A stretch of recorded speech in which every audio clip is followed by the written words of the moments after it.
চৌঠা মে বিকেল 4টের থেকে আজকে 6ই মে দুপুর 3টে অবধি আমার সাথে ব্যক্তিগত কি ঘটনা ঘটেছে আপনাদের বলতে চাই। আমি বিগত 1.5-2 দিনের কথাগুলো না বললে পাপ হবে। বিগত 1.5-2 দিনের কথাগুলো না বললে পাপ হবে। বিগত 1.5-2 দিনের কথাগুলো না বললে পাপ হবে। তৃণমূল মুখপাত্র রিজু দত্ত গত 4টা মে রাজ্যের রাজনৈতিক পালাবদলের আগেও রিজু দত্ত তৃণমূলের মুখপাত্র ছিলেন। আজকের তারিখেও তৃণমূলের মুখপাত্রই আছেন এবং আমি যতদূর জানি এই রিজু দত্ত শুধুমাত্র একজন মুখপাত্র বা স্পোক্স পার্সন। রিজু কোনো জনপ্রতিনিধি নয়, এমএলএ এমপি মন্ত্রী তো দূরের কথা, একজন কাউন্সিলরও নয়। এবং আপনারা দেখতে পাচ্ছেন রিজুর ব্যাকগ্রাউন্ডে কিন্তু এখনো তৃণমূলের সিম্বল, অত্যন্ত পরিচিত মুখ, সোশ্যাল মিডিয়াতে অত্যন্ত অ্যাক্টিভ। ভোটের আগে একাধিক জায়গায় তার দলীয় প্রার্থীদের হয়ে প্রচারে গলা পাঠিয়েছেন এবং টিভি চ্যানেল থেকে বিভিন্ন জায়গায় তিনি নিয়মিত রাজনৈতিক ডিবেটেও অংশগ্রহণ করে থাকেন। এবং রিজু দত্ত নতুন প্রজন্মের নেতা, খুব স্বাভাবিকভাবে তার বাচন ভঙ্গি একটু আক্রমণাত্মক। তো সেই রিজু দত্ত ভোটের পর যে কিনা কাউন্টিং এর দিন পূর্ব মেদিনীপুরের মতো শুভেন্দু অধিকারীর গড় বিজেপির গড়ে অবজারভার ছিল। তো যখন একের পর এক তৃণমূল প্রার্থীর হারের খবর সামনে আসছে, খুব স্বাভাবিকভাবে রিজু দত্ত বিকেল 4টে নাগাদ পূর্ব মেদিনীপুর ছেড়ে তিনি কলকাতার দিকে রওনা হন। কলকাতা ফিরে তিনি তার কলকাতার বাড়িতেই আসেন এবং যখনই তিনি বাড়িতে আসেন তখন থেকে এই যে ভিডিও বার্তা রিজু দিয়েছেন আজকের ঘন্টাখানেক আগে, এই যে দু আড়াই দিন রিজুর সঙ্গে ব্যক্তিগতভাবে ঠিক কি ঘটেছে সেই বক্তব্যটাই রিজু একেবারে টাইম ক্ষণ ধরে তুলে ধরেছে। একদিকে যেমন সে বিজেপির বেশ কয়েকজন নেতার প্রশংসা করেছে, একই সঙ্গে সে এটাও জানিয়েছে সে তৃণমূল কংগ্রেসটাই করবে। সম্পূর্ণ ভিডিওটি 15 মিনিটের কিছু বেশি, আমি পুরোটা শোনাবো না, কিন্তু বাছা কিছু অংশ আপনাদের শোনাবো যা অত্যন্ত তাৎপর্যপূর্ণ বলে আমার অন্তত মনে হয়েছে। আজকের দিনেও কিন্তু রিজু তৃণমূল মুখপাত্র, কিন্তু তিনি সামগ্রিকভাবে বিজেপি নেতাদের, অর্থাৎ তার বাড়ির পাশে যে বিজেপি নেতা, যে মণ্ডল সভাপতি, রিজুর বাড়ি মানিকতলা অঞ্চলে, এর বাইরে তিনি শুভেন্দু অধিকারী থেকে শুরু করে রাজ্য বিজেপি সভাপতি শ্রমিক ভট্টাচার্য প্রত্যেকের প্রতি কৃতজ্ঞতা জ্ঞাপন করেছে। এখন অনেকে বলতে পারেন রিজু হয়তো পিঠ বাঁচাতে এমন কৃতজ্ঞতা জ্ঞাপন করলেন, আমি জানি না পিঠ বাঁচাতে কিনা আমি জানি না। তবে রিজুর 15 মিনিটের যে বক্তব্য, যে ভিডিও মেসেজ, সেটা শোনার পর কিন্তু আমারও কোথাও থেকে উপলব্ধি হয়েছে এই ভিডিওটি পুরোটা দেখা উচিত, তৃণমূল বিজেপি নির্বিশেষে সকলের দেখা উচিত। এবং আমার আরও মনে হয়েছে এই ভিডিওটি প্রত্যেকের উপলব্ধি করা উচিত। তো সেই জায়গা থেকে আমারও উপলব্ধি হয়েছে রিজু যে কথাগুলি বলছে সেই কথাগুলি 100% সঠিক। দেখুন, গণতন্ত্রে কেউ জিততে পারে, কেউ হারতে পারে, এটাই গণতন্ত্রের নিয়ম। কিন্তু যারা হেরে গেল তাদের দায়িত্ব জ্ঞানহীনতা এবং যারা জিতলো তাদের দায়িত্ব বোধ নিয়েই মূলত রিজুর এই ভিডিও। বাকিটা আপনারা রিজুর মুখ থেকে শুনুন। নমস্কার, আমি তৃণমূল কংগ্রেসের মুখপাত্র রিজু দত্ত। আপনারা সকলেই জানেন 4ঠা মে বাংলার বিধানসভার ফল বেরিয়েছে। আগামী 9ই মে নতুন সরকার গঠন হবে বাংলায়। কিন্তু আমার ভিডিওটা আজকে সেটা নিয়ে নয়। আমার ভিডিওটা হচ্ছে 4ঠা মে বিকেল 4টের থেকে আজকে 6ই মে দুপুর 3টে অবধি আমার সাথে ব্যক্তিগত কি ঘটনা ঘটেছে। আপনারা জানেন যে আমার দল তৃণমূল কংগ্রেস কাউন্টিং অবজারভার করে পূর্ব মেদিনীপুরে পাঠায়। পূর্ব মেদিনীপুরে যখন তৃণমূল পিছিয়ে 1 ফুটে, তখন শেষ মুহূর্তে আমি পূর্ব মেদিনীপুর থেকে বেরিয়ে আসি এবং বাড়ি ফিরে আসি। যখন বাড়ি ফিরছি, যখন আমি আমার গলিতে ঢুকছি, তখন স্বাভাবিকভাবে বিজেপির যে কর্মীরা, যে সমর্থকরা, তাদের খুশির বহিঃপ্রকাশ হবেই। তারা ফ্ল্যাগ নিয়ে জয় শ্রীরামের স্লোগান দিচ্ছে, গান বাজাচ্ছে, আবির খেলছে, খুব স্বাভাবিক। সেই মুহূর্তে আমার গাড়িটা তাদের ওই বিজয় উৎসবের সামনে গিয়ে পড়ে। আমার ড্রাইভার মুসলিম, আমি গাড়িতে সামনের সিটে বসে। আপনাদের বলতে চাই, আমি এটা না বললে, মানে এই কথাগুলো, বিগত 1.5-2 দিনের কথাগুলো না বললে পাপ হবে। মণ্ডল সভাপতি সেই সময় যদি সে চাইতো আমার গায়ে আবির লাগিয়ে দিতে পারতো, আমার গাড়ি ভাঙচুর করতে পারতো, আমার মুসলিম ড্রাইভারকে মারতে পারতো, আমাকেও চত্থাপ্পড় মারতে পারতো। কিন্তু তারা কি করেছে? সে এসে আমার সাথে হাত মিলিয়েছে, আমার গায়ে গেরুয়া আবিরটা পর্যন্ত দেয়নি। উল্টে বিজেপির ছেলেগুলো বলেছে একটু রাস্তাটা খালি কর, রিজুদার গাড়িটাকে বার করে দে। নাম্বার 1। নাম্বার 2, 4 তারিখ বিকেল 5টার পরে যারা স্বঘোষিতভাবে বিজেপি হয়ে গেছে, যারা সবাই তৃণমূল ছিল এখন স্বঘোষিতভাবে বিজেপি হয়ে গেছে, ফেসবুকে এখন জয় শ্রীরাম লিখছে, তাদের মধ্যে থেকে 4 তারিখ রাত্রেবেলা আমার বাড়ির সামনে মদ খেয়ে অকথ্য ভাষায় খিস্তি খেয়র আমার মা একজন doctor, non political, practising gynaecologist, তাকে অনেক রকম থ্রেট দেওয়া।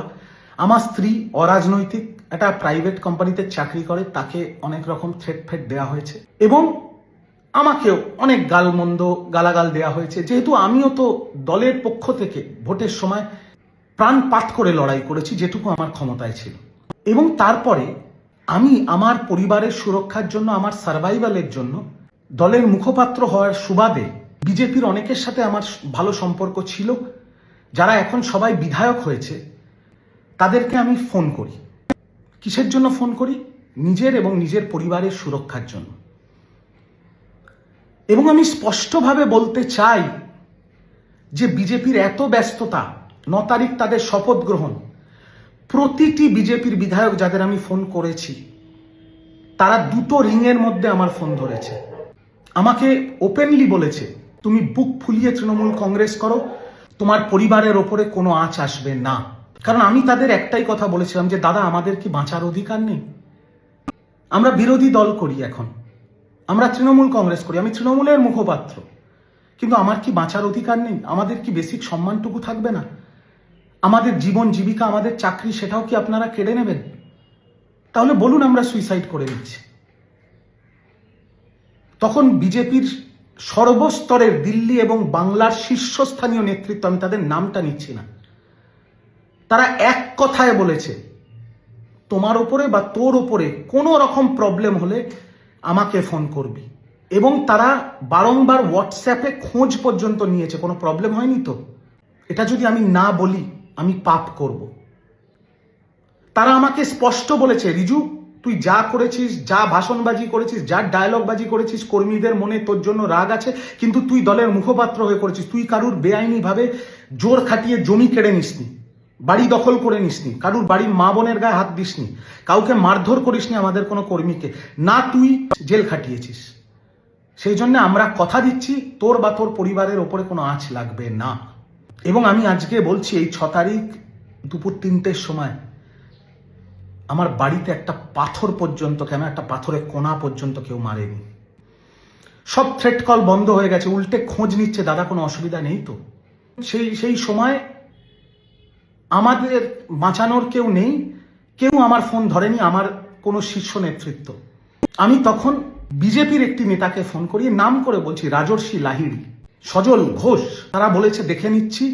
এবং তারা আমাকে বলেছে দাদা আমি কথা দিচ্ছি তোমার গায়ে একটা আঁচ আসবে না, তোমার পরিবারের গায়ে একটা আঁচ আসবে না, তুমি মন খুলে তৃণমূল কংগ্রেস কর। এবং যারা আমার বাড়ির সামনে নব্য স্বঘোষিত বিজেপি, যারা 4 তারিখ সকাল 11টা অবধি তৃণমূল ছিল, 4 তারিখ বিকেল 5টার পরে বিজেপি, তাদেরকে চিহ্নিত করে তাদের বাড়িতে গিয়ে তাদের যা বলার বলেছে। এবং তাদের বাড়ি যদি অন্য থানার অন্তর্গত থাকে, সেই থানার অফিসারকেও বলেছে যে রিজু দত্তের বাড়ির সামনে যেন এরা না যায়।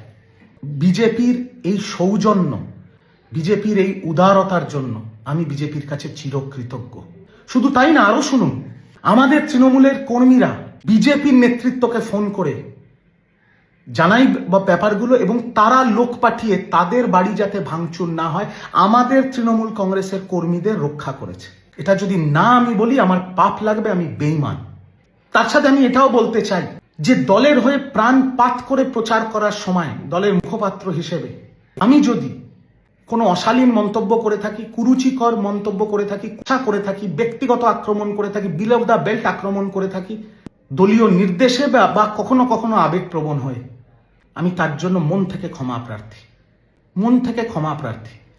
কারণ বিজেপি যে সৌজন্য দেখিয়েছে, বিজেপি যে উদারতা দেখিয়েছে, বিজেপি যে প্রোটেকশন, তৃণমূল কংগ্রেসের মুখপাত্র যে সবচেয়ে ভোকাল ছিল বিজেপির নেতৃত্ব এবং বিজেপির বিরুদ্ধে, তাকে যে প্রোটেকশন দিয়েছে, যে সহযোগিতা তার সাথে করেছে, এটা এই ঋণ আমি জানি না আমি শোধ করতে পারবো কিনা। আমি কিন্তু গায়ে গেরুয়া আবির লাগিয়ে জয় শ্রীরাম বলিনি ফেসবুকে। আমি এখনো এই যে ভিডিওটা করছি, পেছনে তৃণমূল কংগ্রেসের স্টিকার আছে। তৃণমূলের প্রতিটা জনপ্রতিনিধি, আমি আর নাম করে তাদের লজ্জা দেব না, প্রতিটা জনপ্রতিনিধি বিজেপির প্রতিটা নেতাকে ফোন করে সারেন্ডার করে দিয়েছে, বলেছে ইমিডিয়েট তারা বিজেপি জয়েন করতে চায়। কিন্তু বিজেপি একটা প্রেস কনফারেন্স করে পরিষ্কার বলে দিয়েছে কাউকে এইভাবে জয়েন করানো হবে না, এইভাবে বিজেপিতে যোগ দেওয়া যায় না। যে এই হাই ভোল্টেজ ইলেকশনের সময় তৃণমূলের মুখপাত্র হওয়ার সুবাদে বা তৃণমূলের মুখপাত্র হওয়ার জন্য দলীয় নির্দেশে বা কখনো কখনো আবেগপ্রবণ হয়ে যদি আমি কোনো অশালীন মন্তব্য, কুরুচিকর মন্তব্য, ব্যক্তিগত আক্রমণ করে থাকি, তার জন্য আমি ক্ষমা প্রার্থী। আপনি শুভেন্দুদা বলেছিলেন ভোটের শত্রুতা ভোটেই থাক। আমি আশা করব বিরোধী কর্মী এবং বিরোধী কর্মীদের পরিবার এবং বিরোধী কর্মীদের জীবন জীবিকাকে আপনি সুরক্ষিত রাখবেন, আপনি রক্ষা করবেন এবং আপনার পার্টি এবং আপনার সরকার রক্ষা করবে। আমি দলের মুখপাত্র হিসেবে আমার কাজটা করেছিলাম। আমি ওপেনলি বলছি, তাদের এই সৌজন্য এবং উদারতার জন্য আমি অন্তত ব্যক্তিগত স্তরে চিরকৃতজ্ঞ থাকব। দয়া করে বিরোধী কর্মীদের রক্ষা করবেন, এই হিংসাটা আরো কড়া হাতে দমন করুন যাতে কারুর জীবন জীবিকা নষ্ট না হয়, আর বিরোধীদের সুরক্ষা দিন, তাদের জীবন জীবিকাকে সুরক্ষা দিন। এই অনুরোধটুকু রইল তৃণমূল কংগ্রেসের একটি অত্যন্ত সাধারণ কর্মীর তরফ থেকে। দর্শক বন্ধুরা, রিজুর ভিডিও বার্তার বেশ কিছু অংশ আপনাদের আমি শোনালাম। এরপরে মনে হয় আমার নতুন করে আর কিছু বলার থাকতে পারে না। রিজু তো বিজেপি নেতৃত্ব তার জন্য কি করেছে, তার পরিবারের জন্য কি করেছে, বা আগামী দিনে তৃণমূল কংগ্রেস বা বিরোধীদের জন্য আর কি কি করা উচিত সেটাও বললেন। কিন্তু সেই সঙ্গে রিজু আরেকটি কথা বললেন যেটা শুনে আমার খুব খারাপ লাগলো। আমি তো কোনো রাজনৈতিক দলের কেউ নই। রিজুর ফোন নাকি তৃণমূলের কোনো শীর্ষ নেতৃত্ব তুলছে না, এটা শুনে আমার অত্যন্ত খারাপ লাগলো। 1 নম্বর। 2 নম্বর, আমি দেখলাম শ্রমিক ভট্টাচার্য, যার প্রচুর সমালোচনা আমি করেছি, শুভেন্দু অধিকারী, সজল ঘোষ, একসময় সজল ঘোষের সঙ্গে আমার অত্যন্ত ভালো সম্পর্ক ছিল, সজল দাও জানে, এদের আমি প্রচুর সমালোচনা করেছি। কিন্তু এদের ভূমিকাটা আপনারা এখন দেখুন। পোস্টপল ভায়োলেন্স যে হচ্ছে না সেটাকে অস্বীকার করতে পারবে না, দিকে দিকে হচ্ছে। কিন্তু এরা যদি এভাবে মাঠে না নামতো, এই বার্তাগুলো না দিত, তাহলে পোস্টপল ভায়োলেন্স আরও মারাত্মক আকার ধারণ করতো। এবং শ্রমিক ভট্টাচার্য আরও একটি কথা আমার ভালো লেগেছে, তিনি বলেছেন হিংসার ক্ষেত্রে 0 টলারেন্স। এটা যদি আমি বন্ধ করতে না পারি তাহলে আমি আমার পদ থেকে পদত্যাগ করব। আর এই উৎপাতটা কিন্তু তৃণমূল যখন এসছিল সব নব্য তৃণমূলীরা বেশি করেছিল, আর বিজেপি যখন ক্ষমতা এলো তখন এই হঠাৎ বিজেপিরা বেশি করছে। মানে দেখবেন বিকেল 4টে পর্যন্ত কাউন্টিং সেন্টারে ছিল, জয় বাংলা স্লোগান দিয়েছিল, এখন এসে বলছে জয় শ্রীরাম। আমি আর একটা উদাহরণ দিই।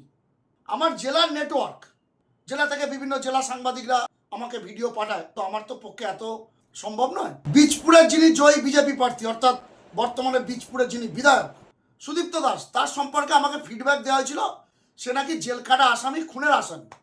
ভালো কথা। কিন্তু আমি দেখছি ভোটে জেতার পরে তিনি বীজপুরের অভিভাবকের মতো কাজ করছেন, আর যারা তাকে ক্রিমিনাল বলেছিল কোট অ্যান্ড কোট, তারা এখন ক্রিমিনালদের মতো সাধারণ কর্মী সমর্থকদের ছেড়ে লুকিয়ে পড়েছে, গর্তে ঢুকে পড়েছে। কারণ তাদের কাছে প্রচুর পয়সা ছিল, এদিক ওদিক হোটেল ফোটেলে চলে গেছে, হয়তো ভিন রাজ্যে চলে গেছে। কিন্তু সাধারণ কর্মী সমর্থকদের কাছে তার পয়সা নেই, তারা বাড়ি ছেড়ে কোথাও যেতে পারছে না। মানে এরকম আরও উদাহরণ আছে, আমার চোখে 2-1টা পড়েছে তাই আমি বললাম, বাকিটা সময় বলবে। তবে রিজুর কথা কিন্তু অত্যন্ত তাৎপর্যপূর্ণ বলে আমার মনে হচ্ছে, তাই ভিডিওটি আপনাদের সামনে নিয়ে এলাম। ভালো থাকবেন, সুস্থ থাকবেন, সতর্ক থাকবেন। খবর আলো সংবাদ ইউটিউব চ্যানেলের সঙ্গে থাকবেন।